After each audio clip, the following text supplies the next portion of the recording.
Okay, so we're looking at the second question. So find the three consecutive even integers such that 1/4 of the first plus 1/7 of the second plus 1/2 of the third is 13.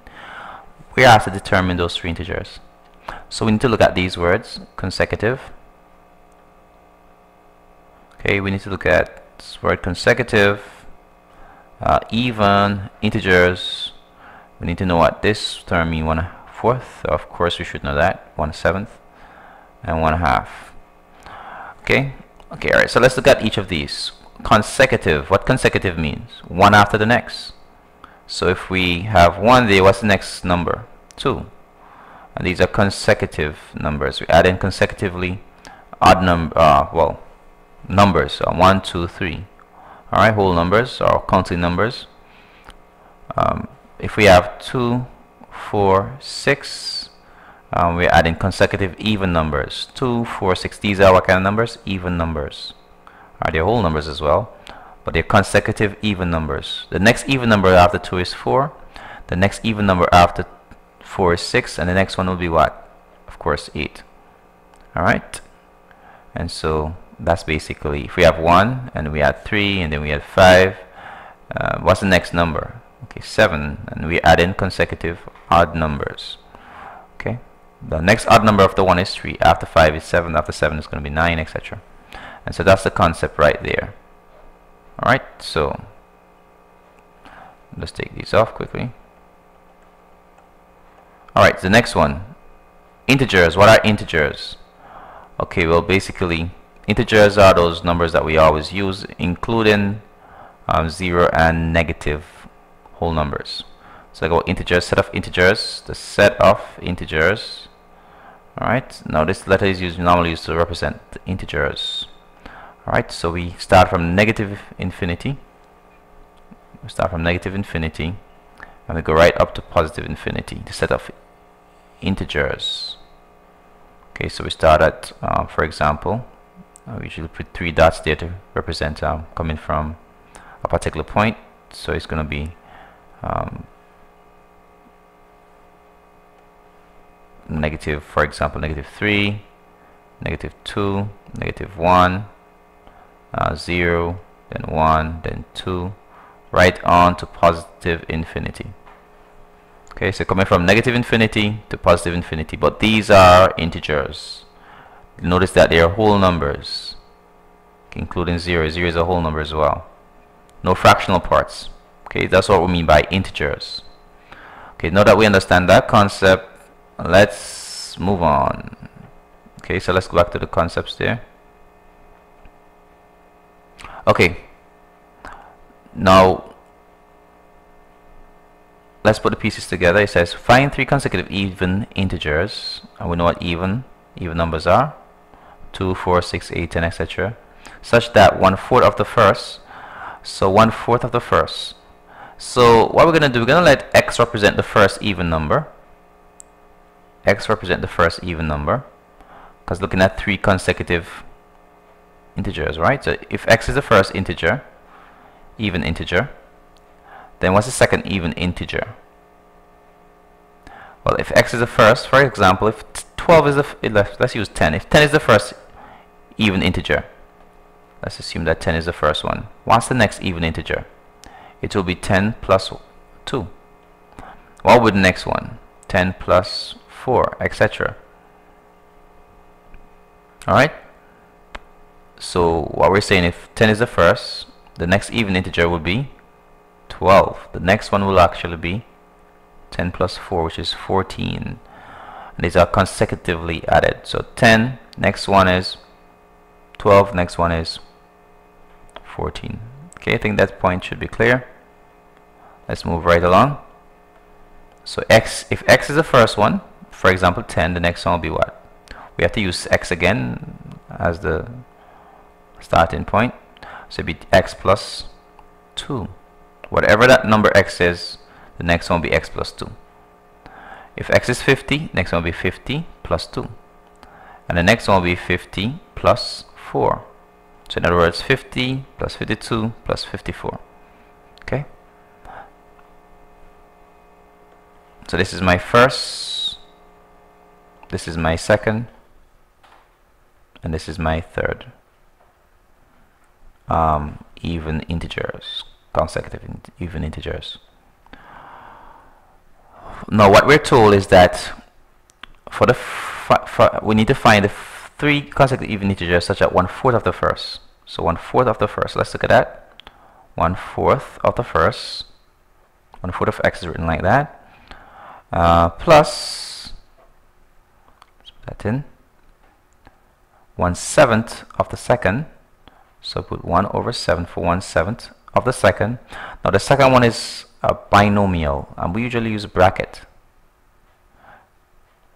Show that binomial is multiplying by another number, and here the binomial is multiplied by the fraction 1/7.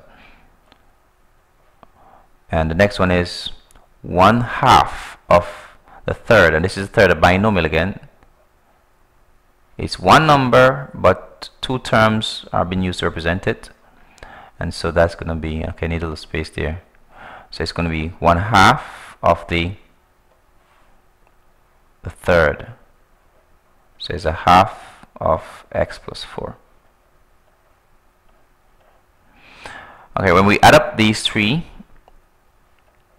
we get 13. That's what we're told there. It's 13. So read over the question, look what I did, and then we can move on.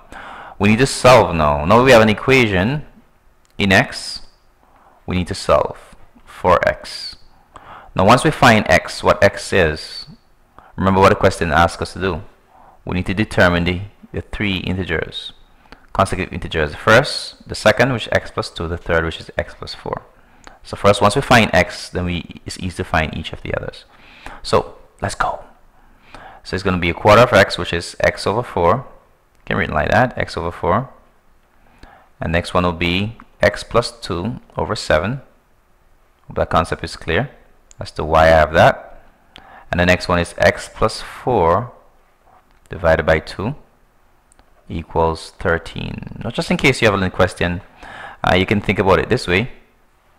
You're multiplying, let's use a dot for multiplication. 1/4 times x. So it's 1 times x is x, and 4 times 1 is 4. Again, let's multiply the fraction here by the binomial over 1. Binomial means two terms, okay? 1 times x plus 2 give us x plus 2. 7 times 1 give us 7. Multiply a half by this binomial. Put it over 1. 1 times that give us that. 2 times 1 give us 2. Okay, that was clear.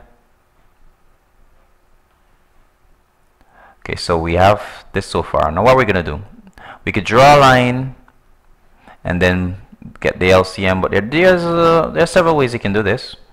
One way that I like to use is to multiply each term by the LCM of all denominators. And each term meaning not just this side, but also this side as well. So we'll have something like this. Okay, so this is what I like to do. You may have a different way you want to do it, like finding the LCM and draw a long line and then etc, etc. So, but I want to do it this way, so I'm going to do it. So it's going to be 28 multiplied by the x over 4, and then I'm going to have plus and 28 again multiplied by x plus 2 over 7 plus 28 multiplied by x plus 4 over 2 equal, remember what I said early on, each term must be multiplied by that 28. Not just one side, but each term in the entire equation. Okay, so what I'm going to get here. So this is going to be alright, so it's nice to use bracket to show you're multiplying, so I'm going to use this by bracketing this. So I'm going to bracket this. Okay, alright, so we're going to just say 4 into 4 goes once, into 28 goes 7 times. Okay, now 7 goes once, 728 goes 4 times. 2 into 2 goes once, and 2 into 28 goes 14 times. And we can simplify afterwards. So what we're going to get here is 7 times x, which is 7x.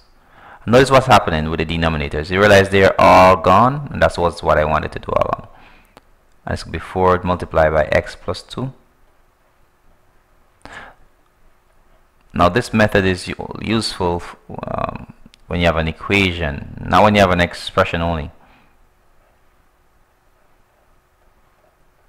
If you have an expression, it's best to use the LCM and then draw a long line for that. But when you have an equation, you can multiply throughout by each. And 13 times 28, that should give us 364 using the calculator.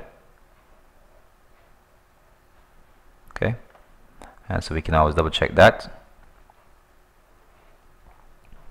13 multiplied by 28, 364. Excellent stuff. And so we're gonna have let's simplify this. Just give us 7x, 7x plus. Now we use distributive law. Once you have brackets, so it'll be 4 times x, then 4 times 2. 4 times x give us 4x, 4 times 2 give us 8. This is pretty long, huh? But that's what it is sometimes in maths. Sometimes they're pretty long, but just take your time. 14 times 4. Calculator will do the trick. Okay, so we're gonna have this cleared. Okay, so let's just put it in. 14 times 4, 56. I know that. Okay, so I'll give us 56 here. Is equal to 364. Alright, so that's where we are so far. Hope that you know you're not bored and you're smiling. Okay, so we're gonna have 7x plus 4x. I'm gonna group all the like terms, plus 14x,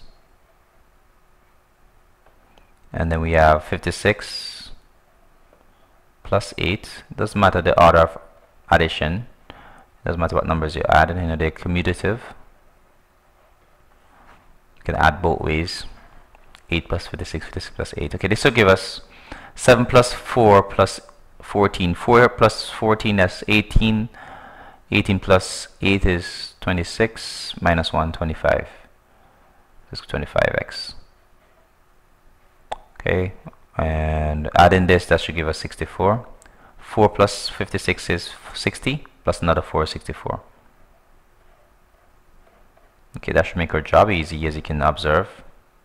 64 and 64 there, 364. Alright, I need to subtract 64 from both sides. I'm subtracting 64 from this side, and I'm left with 25x on this side. I'm going to subtract 64 on this side as well. I have to do it to both sides. And I'm left with 25x is equal to 300. Alright, what do I do next there? Well, I need to get rid of that 25 in front of the x. 25 times the number gives us 300. What number is that? Okay, so we're going to divide both sides by the number in front of x. Since I'm multiplying the number by x, I divide to get rid of it. So that will give us what? F. 25 and 25 goes once. So I'm left with x equal 25 into 300. 25 and 100 goes 4 times. Let me just use a calculator there. 4 times 3. That should give me 12. So it's going to be 300 divided by 25. That should be 12. Correct? And so I have 12 there. So x is actually 12. Am I done? Always double check your plan that you started with. What was the plan? Well, the plan was to determine the integers, the 3 consecutive even integers. The first one was x, which we found x to be 12. Therefore, the second one, which is x plus 2, therefore will be what? Substituting x equal 12 is 12 plus 2. which is 14. And the third one, the third consecutive, so it's 12, 14, obviously the next one is 16 in it. So it's going to be x plus 4, which is equal to 12 plus 4, which is equal to 16. So my answers are 12, 14, and 16.